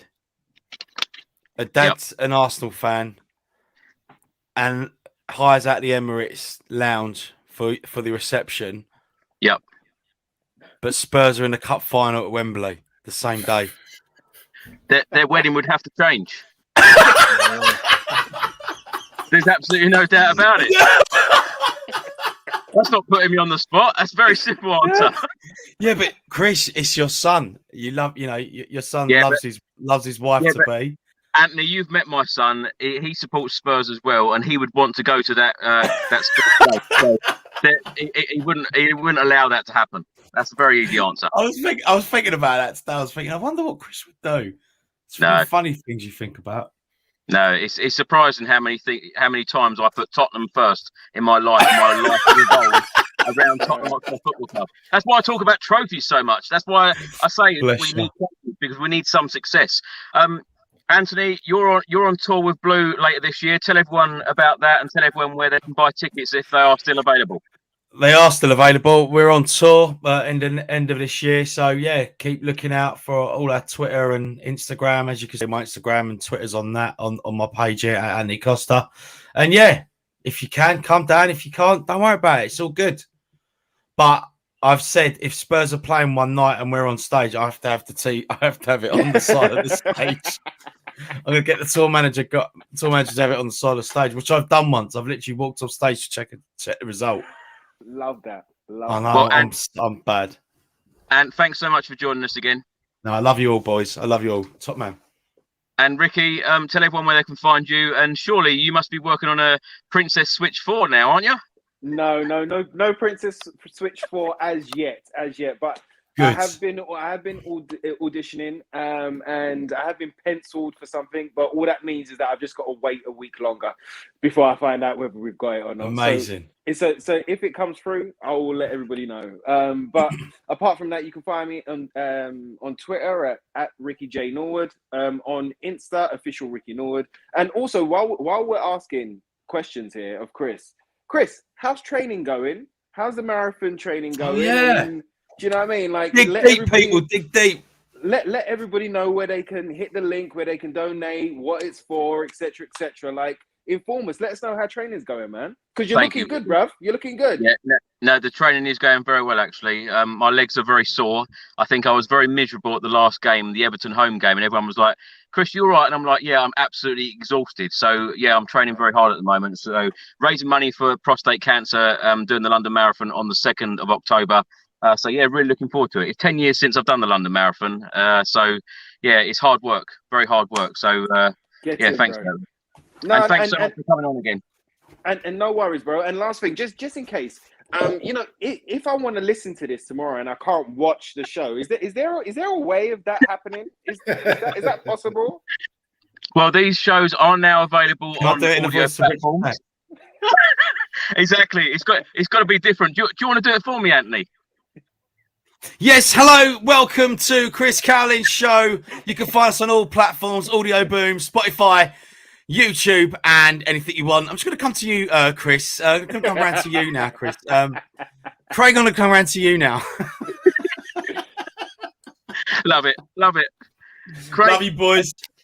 Craig, and thanks so much for joining us. And I know you don't want any more followers, but tell everyone where they can find you anyway. Oh, I can always have followers. Like, I'm a bit disrespected. Obviously, Mr. Costa. I follow him, on Twitter and that, and he hasn't. Do ya? Back. Yeah. Oh, here we go. Here we go. Chris tagged me in the chat. Look, I came and saw you in. I came and saw you in concert. Andy. Did you, Craig? Do you want your money back? Did. No. Do you know when it was? Actually, the guy that you were excellent, lovely, top man.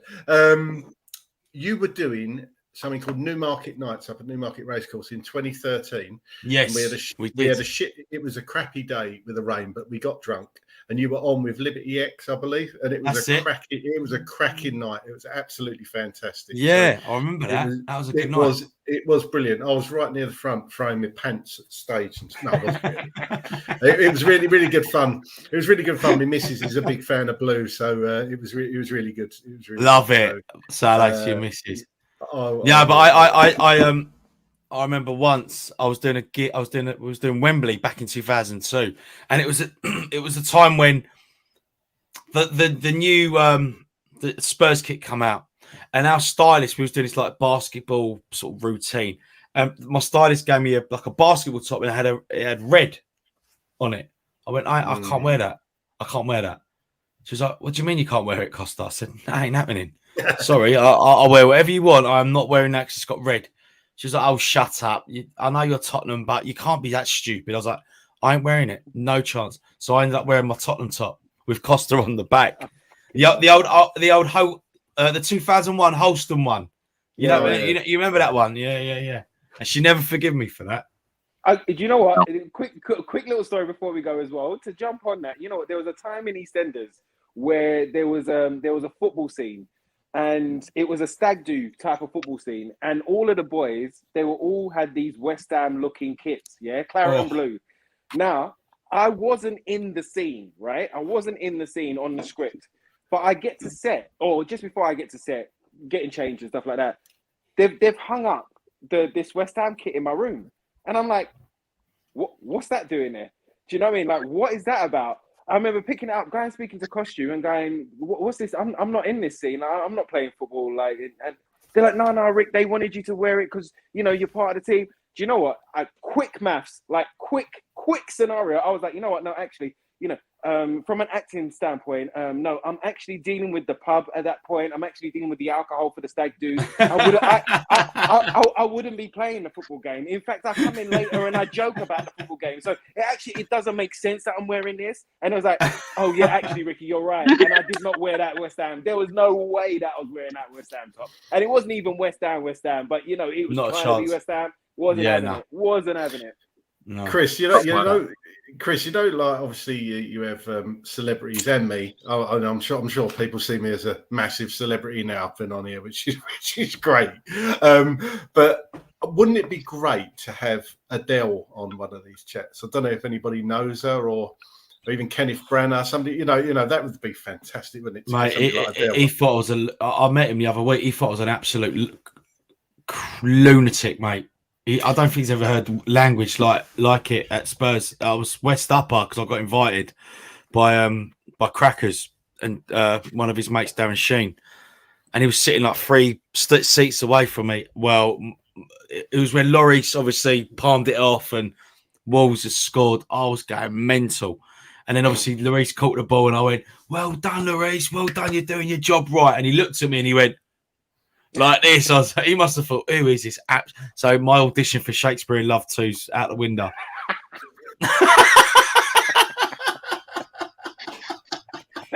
Well, thank you for those stories, and thank you so much for joining us, and thank you to all the viewers for all of your comments this evening. There has been hundreds coming in.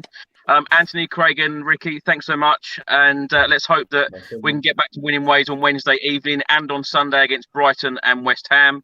And as Anthony's just said there, come on you Spurs. Come on.